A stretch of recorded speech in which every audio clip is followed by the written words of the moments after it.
Alô, meu aluno da Escola da Prevenção, bom dia, boa tarde, boa noite, aqui é o Herbert Bento falando, bem-vindo a mais essa videoaula aqui da escola, onde o tema será índice de bulbo úmido do termômetro de globo, como calcular sem decorar. A proposta dessa aula é que você aprenda a calcular o índice sem nunca mais na vida ter que consultar a fórmula. E eu aviso, não é bruxaria, não é mágica. Essa videoaula tem cenas que vão deixar você chocado. Assista e confira. Mas antes, DJ, solta a vinheta.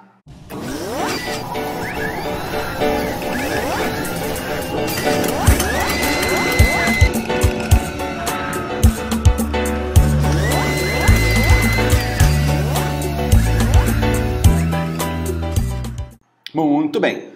Qual é o contexto legal dessa nossa aula de hoje, pessoal? Rapidinho aqui para a gente não perder tempo nisso. Estamos falando do anexo 3 da norma 15, que trata dos limites de tolerância, condições de insalubridade. Anexo 3 vai tratar de exposição ao calor, tudo bem? E aí, se você for corajoso e abrir lá o anexo 3 da NR15, você já vai dar de cara com duas fórmulas. Você vai dar de cara com duas fórmulas que, para a maioria das pessoas, o pessoal já vê essas fórmulas aqui assim, já começa a tremer, a suar, ter calafrio, ver coisas, ver miragem, o pessoal já fica assustado, né?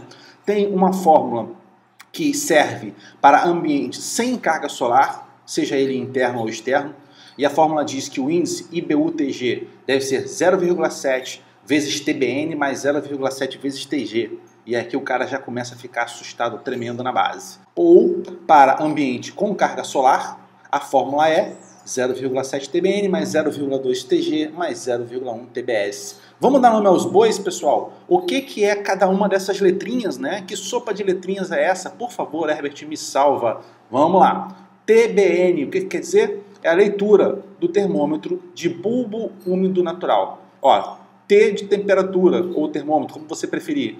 BN, bulbo natural ou bulbo úmido natural, como alguns preferem. Tudo bem?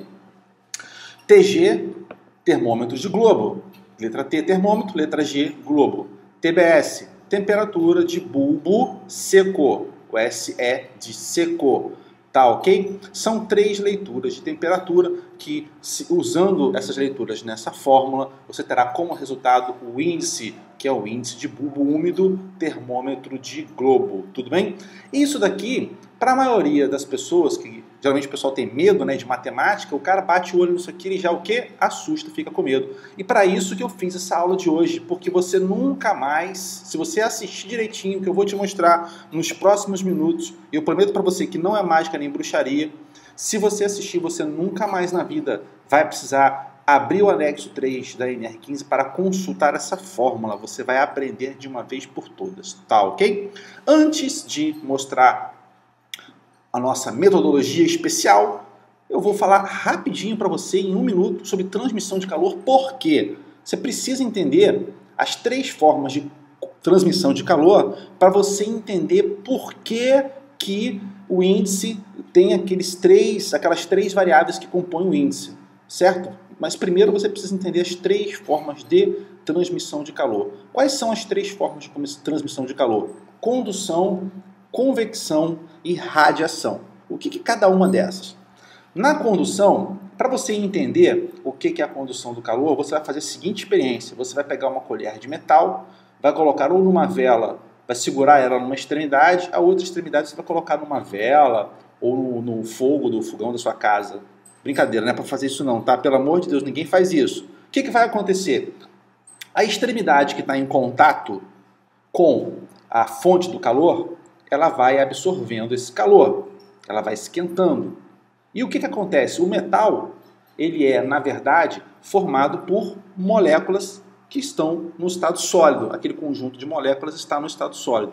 E o calor, ele tem a característica de fazer com que essas moléculas fiquem mais agitadas.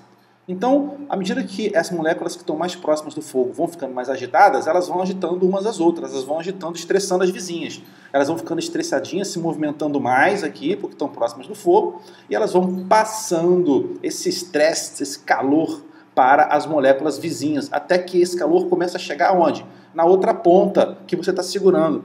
E rapidinho, em pouco tempo, você vai perceber que você não vai conseguir mais segurar a colher porque ela ficou muito quente. Embora a extremidade que esteja em contato com o fogo seja a outra extremidade. Então, como as moléculas vão conduzindo o calor, a gente chama isso de condução. Transmissão de calor por condução. Temos também a transmissão de calor por convecção. A característica da transmissão por convecção é que o calor ele se propaga através de um terceiro elemento. Por exemplo, você tem aqui um fogo e você tem aqui a sua mão. O que vai trazer o calor do fogo até a sua mão, a sensação, ela vem através do ar quente. O ar quente está em contato com o fogo e o ar quente sobe.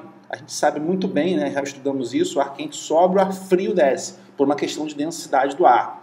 Então esse ar quente ele vai subir, vai entrar em contato com a sua mão e você vai sentir aquele calor na sua mão. Mas o que você está sentindo é o calor do ar que está passando ali pelos seus dedos, ok? Então a gente chama esse tipo de transmissão de calor, que se dá através de um terceiro elemento, que geralmente é um fluido. Esse fluido pode ser líquido ou na fase gasosa. A gente chama esse tipo de transmissão de calor de convecção. Perfeito? Muito bem. E o último e mais interessante é também a radiação.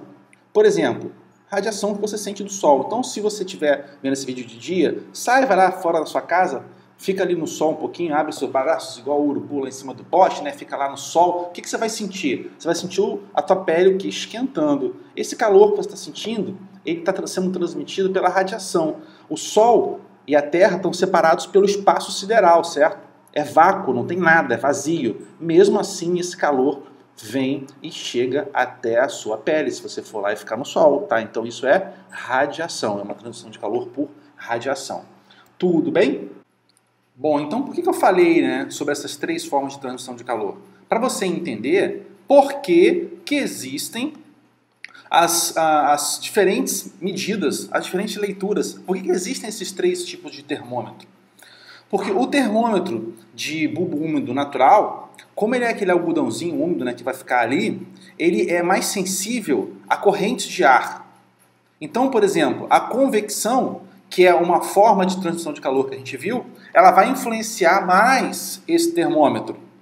Já o termômetro de globo, ele foi feito para capturar mais o efeito da radiação. Então ele vai pegar a transmissão de calor por radiação. O termômetro de bulbo úmido natural, ele também é influenciado pela condução térmica, mas ele se deixa influenciar também pela convecção. O termômetro de bulbo seco é aquele termômetro mais convencional, o termômetro de coluna de mercúrio, que a gente está mais acostumado a ver. Então é por isso que existem essas três medições, para que as três formas de transmissão de calor possam ser levadas em consideração. E é por isso que as fórmulas usam essas leituras dos diferentes termômetros. Entendeu? Agora eu acho que você conseguiu entender por que tem esses três tipos de leitura. Muito bem, vamos prosseguir então com a nossa aula. Muito bem, agora a gente está pronto. Eu preciso que você abaixe o som da TV, feche as cortinas, porque você está perto de ver algo que vai te chocar. Vamos lá, eu vou dizer para você, para calcular o índice, não use a fórmula. Siga esse passo a passo que você vai aprender aqui, e isso não é mágica, não é bruxaria.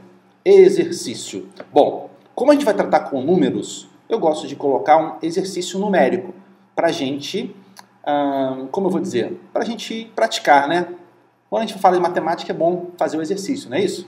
Então eu trouxe aqui para você uma questão que caiu no concurso da Petrobras, que eu resolvi já para os meus alunos do preparatório, mas eu trouxe ela aqui para vocês para a gente aplicar esse exercício.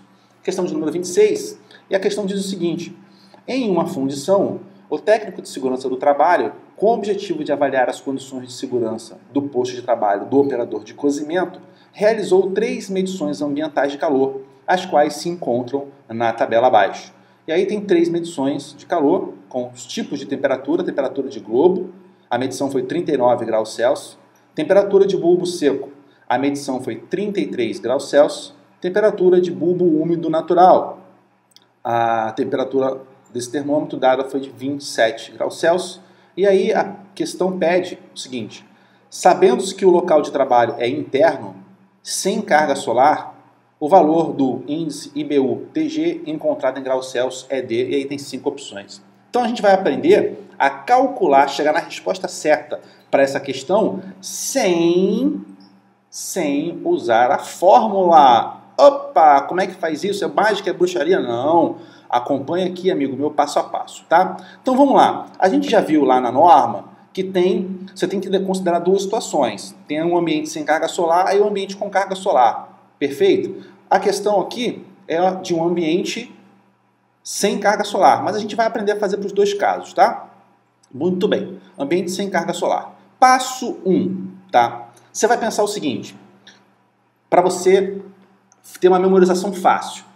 IBU-TG, índice de bulbo úmido, termômetro de globo. Então, no título do índice, o que já vem primeiro? O bulbo úmido, certo? O TBN. Então, esse é a medida que é a mais importante. Então, você vai multiplicá-la por 7. Coloque isso na cabeça. O TBN, a medida do termômetro de bulbo úmido natural, você vai sempre multiplicar por 7. Isso não muda nunca. Sempre vezes 7, ok? No passo 2, você vai multiplicar a temperatura do globo, o TG, por 3. Perfeito? Multiplicou por 7 o TBN, multiplicou por 3 o TG. E aí o que você faz? Você soma esses dois resultados. Somou? No passo 4, você divide por 10. E aí você achou o resultado. Não é mágica, não é bruxaria, é pura matemática. E se você tiver com um ambiente com carga solar, você vai adicionar um passo a mais. Como a gente viu, a fórmula ela ganha um terceiro elemento. E como eu já falei para você, o TBN você sempre multiplica por 7. E aí qual é a dica importante para você guardar com você? As somas dos fatores tem sempre que ser 10. Quando a gente fez o ambiente sem carga solar, eu multipliquei o TBN por 7 e multipliquei o TG por 3. Se eu somar 7 com 3 dá 10, não é isso? Isso tem que acontecer também com o ambiente com carga solar. E como eu te disse, o TBN é sempre por 7. Só que no ambiente com carga solar, eu vou considerar também o termômetro de bulbo seco.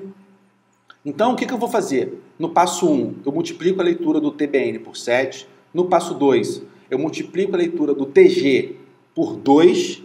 No passo 3, eu não faço nada com a medida do TBS, porque eu vou multiplicar ela por 1, que é a mesma coisa de não fazer nada. Tudo bem? Então, eu vou ter 3 resultados. 7 vezes TBN, 2 vezes TG e 1 vezes TBS, que é o próprio valor do TBS. E no passo 4, eu somo esses 3 resultados. No passo 5, eu divido o resultado dessa soma por 10. Como eu disse, a dica quente aqui é a soma sempre dá 10. Antes, eu tive 7 mais 3. Aqui, eu tive 7 mais 2 mais 1. Tudo bem?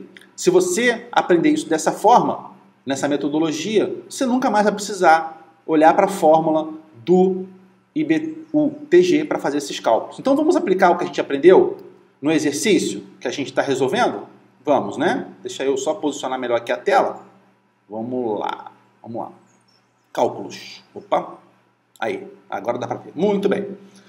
A questão está pedindo sem carga solar. Então eu vou pegar o que primeiro? Bom, é IBU-TG. BU, bulbo úmido, né? Então eu vou pegar a temperatura do bulbo úmido e vou dar um peso de 7. Então é 7 vezes 27, tá? 7 vezes 7, 49, sobem 4. 7 vezes 2, 14, mais 4, 18, 189. Muito bem. Depois eu vou pegar a temperatura de globo e vou multiplicar por 3. 3 vezes 39, 3 vezes 9, 27, vão 2.